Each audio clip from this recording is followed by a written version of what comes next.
जैसा कि last episode में हमने देखा कि बोबाता लीडर होंग, लुओ फेंग और वॉरियर लिशान को बताती है कि जाइंट जी एरिना और किलर एरिना में क्या डिफरेंस है, और फिर उनसे पूछती है कि आप इन दोनों में से किस में जाना चाहेंगे, जिस पर वो सभी बहुत ही खुश होते हुए कहते हैं जाइंट जी एरिना। इसीलिए वो जाइंट जी एरिना में जाने की तैयारी करने लगते हैं। अब आगे एपिसोड स्टार्ट होता है, हम देखते हैं कि लुओ फेंग, लीडर होंग और वॉरियर लिशान वर्चुअल यूनिवर्स का यूज करते हुए जाइंट जी एरिना में आ जाते हैं, जहां पर आकर वो बड़े ही गौर से इसे देख रहे होते हैं कि तभी वॉरियर लिशान को वहां पर सोफे पड़े हुए नजर आते हैं। तो वो आगे बढ़ते हुए मजे से उसके ऊपर आकर बैठ जाते हैं और रिलैक्स करने लगते हैं कि तभी वो वाता उन्हें ऐसा करता हुआ देखकर उनके सर के ऊपर आकर एक लगाती है और उन्हें वहां से उठाकर अपने साथ ले जाती है। अब वो चारों जैसे ही मॉनिटर के पास आते हैं तो जाइंट जी एरिना का एआई सिस्टम एक्टिवेट होना शुरू हो जाता है, जिसके पूरी तरह से एक्टिवेट होने के बाद इन चारों के सामने एक बड़ी सी स्क्रीन आती है, जिसमें इस जाइंट जी एरिना में फाइट करने वाले सभी पार्टिसिपेंट्स की लिस्ट दिखाई जा रही थी कि कौन किसके अगेंस्ट फाइट करने वाला है। इतने सारे वॉरियर्स को लाइफ और डेथ फाइट करने के लिए पार्टिसिपेट करता हुआ देखकर वॉरियर लिशन काफी हैरान हो गए थे। लुओ फेंग तो काफी गौर से उन लिस्ट को देख रहा होता है कि तभी उसे वहां पर ओगियो का नाम भी नजर आता है। उसे देखकर वह चौंक जाता है और कहता है रुको। वो उस चल रही लिस्ट को पीछे करके देखता है और कहता है ये तो सच में ओगियो ही है। ओगियो वर्सेस गाइकी। ओगियो को इस जाइंट जी एरिना में फाइट करता हुआ देखकर ये तीनों काफी ज्यादा हैरान हो गए थे, क्योंकि इन्होंने कभी सोचा भी नहीं होगा कि ओगियो ऐसा कुछ करेगा। इसी के साथ व्यू चेंज हो जाता है और दूसरी तरफ हमें दिखाया जाता है बैटल ग्राउंड का सीन, जहां पर ओगियो अपने ओपोनेंट का वेट कर रहा होता है और उसका ओपोनेंट बड़े ही एटीट्यूड के साथ चलता हुआ बैटल फील्ड में आता है। ये सारा नजारा Luo Feng, leader Hong, warrior listen अपने सामने स्क्रीन पर देख रहे थे। ओगियो को इतने नजदीक से देखने के बाद और कंफर्म कर लेने के बाद वो कहते हैं वाकई ये तो ओगियो ही है। तभी बैटल ग्राउंड में जाइंट जी एरिना का होस्ट आता है, जो अपनी ऑडियंस से इन दोनों फाइट करने वाले वॉरियर्स को इंट्रोड्यूस करवाते हुए कहता है ये गाइकी है, एक जीनियस स्टार लेवल 9 का वॉरियर जो कि है लूज यू प्लेनेट से, और दूसरी तरफ है स्पिरिचुअल मास्टर और स्टार लेवल 9 के वॉरियर ओग्यू जो कि है हीमिंग क्लैन से। इंट्रोडक्शन हो जाने के बाद होस्ट इन दोनों के दरमियान फाइट स्टार्ट करवा देता है, जिसमें सबसे पहले ओग्यू अपना मूव चलता है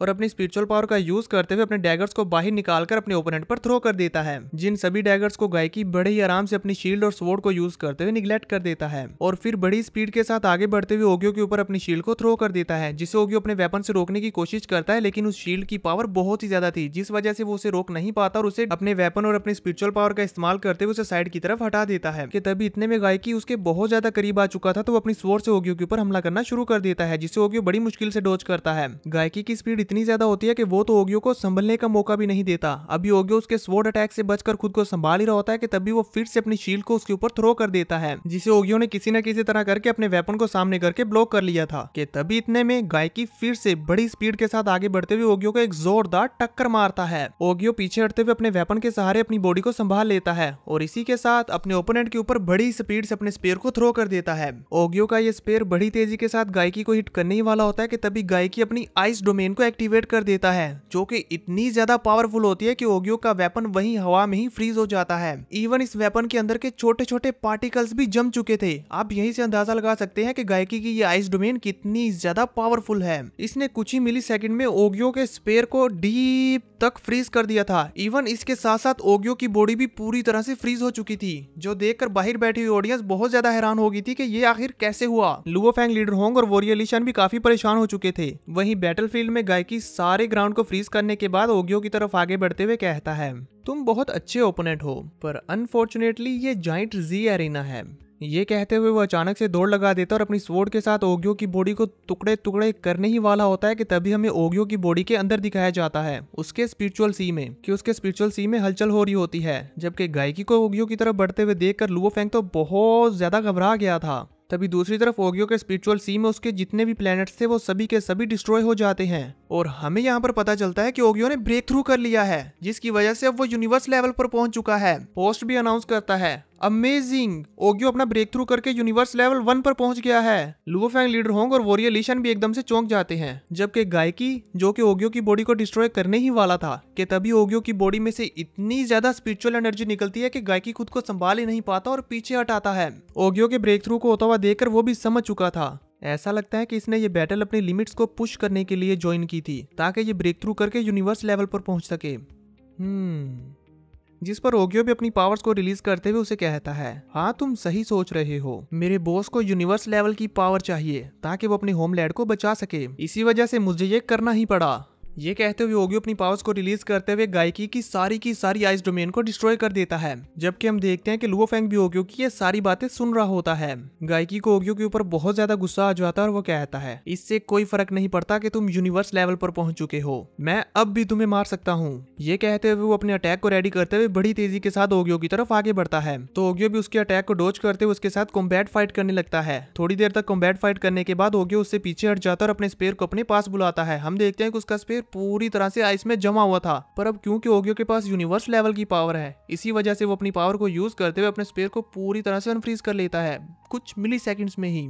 और फिर अपने स्पेयर को अपने पास बुलाते हुए उसमें पावर्स इकट्ठा करते हुए अपने ओपोनेंट से ओगियो कहता है, तुम बहुत अच्छे ओपोनेंट हो, पर अनफॉर्चुनेटली ये जाइंट जी अरीना है। ये कहते हुए ओगियो अपनी स्पिरिचुअल पावर और अपने वेपन के अंदर अपनी पूरी यूनिवर्स लेवल की स्ट्रेंथ को डालते हुए अपने ओपोनेंट की तरफ थ्रो कर देता है, और हम देखते हैं कि ये वेपन बिल्कुल ही अनडिस्ट्रक्टेबल था। ओगियो के स्पेयर की पावर अब इतनी ज्यादा हो चुकी होती है कि वो जहां जहां से गुजर रहा था सारे के सारे ग्राउंड को डिस्ट्रॉय करता हुआ जा रहा था। गायकी अपनी शील्ड को यूज करते हुए खुद को प्रोटेक्ट करने की कोशिश करता है, लेकिन हम देखते हैं कि ओगियो का स्पेयर तो बड़े ही आराम से उसकी शील्ड के साथ टच होते ही उसकी शील्ड को टुकड़े टुकड़े कर देता है और उसके सर में से होते हुए उसे वहीं पर जान से मार डालता है। और इसी के साथ गायकी का किस्सा खत्म।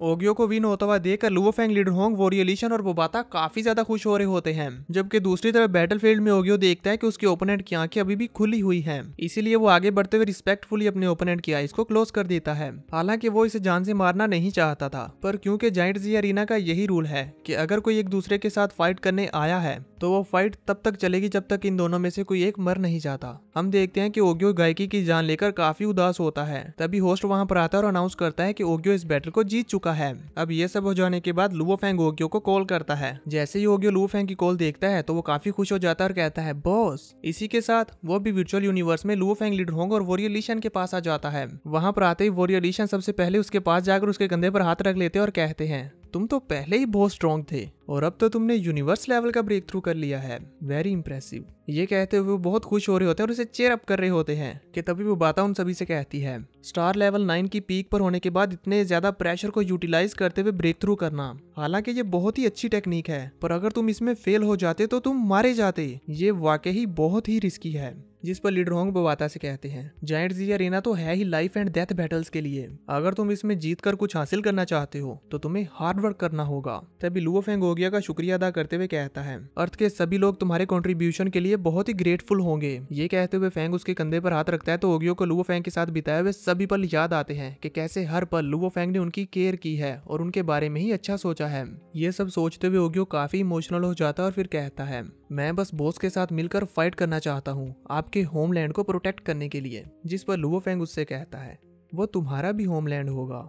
फेंग की ये बात सुनकर ओगियो सभी की तरफ देखता है तो वो सभी भी हाँ में अपना सर हिलाते हैं, जिस पर ओगियो काफी खुश हो जाता है। अब इसके बाद हमें नेक्स्ट डे का सीन दिखाया जाता है जहाँ पर लुओ फेंग अपनी फैमिली के पास पहुंच चुका होता है। यूजिन तो फेंग का इंतजार कर रही होती है और जैसे ही लुओ फेंग वहां पर आता है तो यूजिन भागकर लुओ फेंग के गले लग जाती है और फिर यहाँ पर फेंग अपनी फैमिली और बच्चों से भी मिलता है कि तभी वहां पर ओगियो की एंट्री होती है। ओगियो वहां पर आता है तो लुओ फेंग ओगियो को भी अपनी फैमिली से इंट्रोड्यूस करवाता है, जिसे मिलकर वो सभी काफी खुश होते हैं, स्पेशली फेंग के बच्चे, वो तो ओगियो के साथ ही खेलने लगते हैं। मिलने के बाद फिर ये सभी फोर्ट्रेस में चले जाते हैं जहाँ पर लुओ फेंग हमें बताता है, मैंने फर्स्ट ब्रदर और सेकंड ब्रदर ने डिसाइड किया था अर्थ पर जाने से पहले हम अपनी अपनी फैमिली से मिलेंगे और हो सका तो अपनी फैमिलीज के साथ एक साथ इकट्ठा भी होंगे। व्यू चेंज होता हमें दिखाया जाता है कि बोबाता लुओ फेंग को नोलानसन के अराइवल के बारे में बता रही होती है कि वो 100 डेज में अर्थ पर पहुंचने वाले हैं, जो देखते हुए फेंग सोचता है, अनएक्सपेक्टेडली नोलानसन क्लैन वाले तो हमारी सोच से भी ज्यादा तेजी के साथ अर्थ की तरफ बढ़ रहे हैं। तभी बोबाता लुओ फेंग को बताती है कि उन नोलानसन क्लैन वालों ने अपने हाई स्पीड मोड को एक्टिवेट कर दिया है ताकि वो एज फास्ट एज पॉसिबल अर्थ पर हमला कर सके।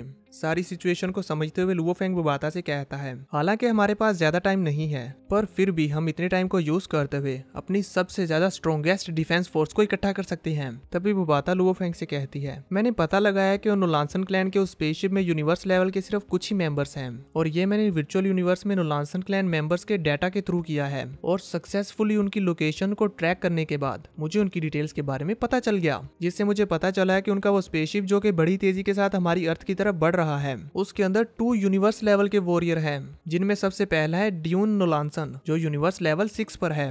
दूसरा है बैकारुल और ये यूनिवर्स लेवल 8 पर है। उन नोलांसस ने सिर्फ अपने एक एयरक्राफ्ट को हम पर हमला करने के लिए भेजा। क्या वो इतने कॉन्फिडेंट हैं? उन्हें लगता है कि ये दोनों ही हमारी अर्थ को सप्रेस करने के लिए काफी हैं। उन दोनों की तरफ देखते हुए लुओ फेंग कुछ सोच रहा होता है और फिर कहता है, मुझे लगता है कि शायद अब सिर्फ एक ही चीज है जो इन लोगों को यहाँ पर आकर हमला करने से रोक सकती है। ये कहते हुए लुओ फेंग अपनी रिस्ट डिवाइस पर एक ईमेल लिखने लगता है हिलियोंगशन किंगडम के एम्बेसडर को, क्योंकि फेंग को ऐसा लगता है कि अर्थ अब हिलियोंगशन किंगडम का पार्ट है। इसी वजह से हिलियोंगशन किंगडम वाले हमारी हेल्प करेंगे। इसी के साथ व्यू चेंज हो जाता है और दूसरी तरफ हम देखते हैं नोलांसन क्लैन लीडर को, जो कि बैकारुल और ड्यून के पास आता है विजुअल कम्युनिकेशन का यूज करते हुए। तो बैकारुल और ड्यून उन्हें ग्रीट करते हैं और बताते हैं कि हम लोग जल्दी ही अर्थ पर पहुंचने वाले हैं, पर क्योंकि हम एयरक्राफ्ट की फुल स्पीड पर हैं, इसी वजह से हम कैमोफ्लेज फीचर को यूज नहीं कर सकते। अगर अर्थ के लोगों को इसके बारे में पता चल गया और उन्होंने हिलियोंगशन किंगडम को रिपोर्ट कर दी, तो फिर हिलियोंगशन किंगडम हमें पायरेट समझकर डिस्ट्रॉय कर देगा। जिस पर नोलांसन क्लैन लीडर उनसे कहता है हिलियोंगशन किंगडम हमारे लिए रुकावट नहीं बनेगा। नाइन्थ प्रिंसेस को रियाल विद हिंड्रियाल में बहुत ज्यादा नुकसान हुआ था, जो सारा उस लुओ फेंग की वजह से हुआ, और इसी वजह से अब नाइन्थ प्रिंसेस लुओ फेंग पर हमला करने में हमारी हेल्प करेगी और उसे सिर्फ हिलियोंगशन किंगडम के एडमिनिस्ट्रेटिव सिस्टम में इन्फॉर्म करने की जरूरत है, जिसके बाद वो लोग अपनी आंखें बंद कर लेंगे और फिर हम उस लुओ फेंग से अपने हाथों से बदला लेंगे। इससे नाइन्थ प्रिंसेस भी बहुत खुश होगी। ये कहते हुए नोलांसन क्लैन लीडर इवल स्माइल करता है और उसकी इसी इविल स्माइल के साथ ये एपिसोड यहीं पर खत्म हो जाता है।